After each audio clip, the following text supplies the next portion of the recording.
बिहार विधानसभा चुनाव अपने अंतिम दौर में है। पहले 2 चरणों के लिए मतदान हो चुका है और 7 नवंबर को आखिरी दौर का मतदान है। इसके लिए प्रचार अभियान थम चुका है। प्रचार अभियान के अंतिम दिन सभी राजनीतिक दलों ने अपनी पूरी ताकत झोंक दी। तीसरे चरण में 15 जिलों की 78 सीटों पर मतदान होगा। तो क्या है बिहार चुनाव में तीसरे चरण का समीकरण, इस रिपोर्ट में देखिए। बिहार विधानसभा चुनाव के लिए अंतिम और तीसरे चरण के लिए चुनाव प्रचार का शोर आज थम गया। अंतिम चरण में 7 नवंबर को 15 जिलों की 78 विधानसभा सीटों के लिए वोट डाले जाएंगे। इस चरण में कुल 1208 उम्मीदवार मैदान में हैं। सबसे ज्यादा 28 उम्मीदवार मुजफ्फरपुर विधानसभा क्षेत्र से हैं और सबसे कम 9 उम्मीदवार जोकीहाट, बहादुरगंज, त्रिवेणीगंज और ढाका विधानसभा सीट पर मुकाबले में है।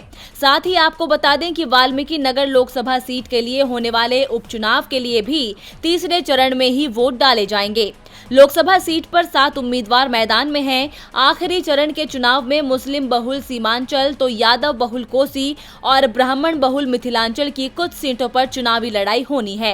राज्य के 15 जिलों में होने वाले तीसरे चरण के आम चुनाव में पश्चिम चंपारण, पूर्वी चंपारण, सीतामढ़ी, मधुबनी, सुपौल, अररिया, मधेपुरा, पूर्णिया, कटिहार, किशनगंज, सहरसा, दरभंगा, वैशाली, मुजफ्फरपुर और समस्तीपुर शामिल हैं।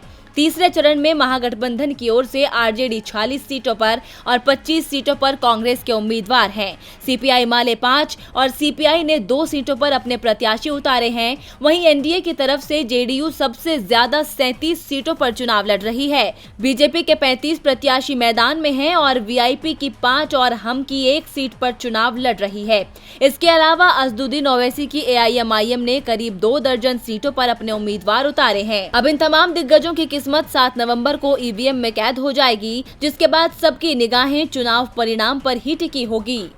डीबी लाइव की रिपोर्ट। हमारे चैनल से जुड़े रहने के लिए YouTube पर टाइप करें डीबी लाइव, सब्सक्राइब बटन को क्लिक करें और बेल आइकन को दबाना न भूलें ताकि खबरें आप तक पहुंचती रहें। देखते रहिए डीबी लाइव, क्योंकि यहाँ हैं खबरें लगातार।